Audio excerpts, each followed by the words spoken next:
ჩვენ გვაქვს ასეთი მიმღებლობა, რომ ყველას ტკივა menstruacja. და ეს არის მცდარი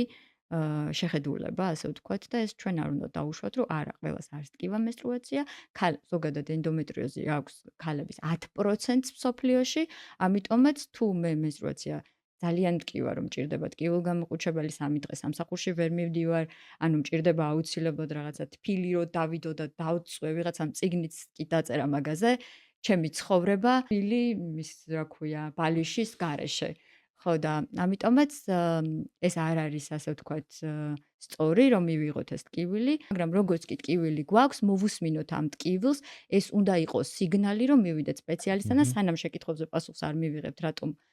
გვაქვს ესეთი ტკივილები, არ უნდა გავჩერდეთ. ხო, ეს ამ მნიშვნელოვანი ნაწილია, ხო, მე მგონი menstruatsiis დროს ტკივილი ეს ნორმად ძალიან არის აღქმული, პრობლემად არ აღიქმება და ამიტომ ესე შეიძლება იყოს ერთ-ერთი მიზეზი, რომ არ ეკითხავენ ამის გამო სპეციალისტებს, ხო?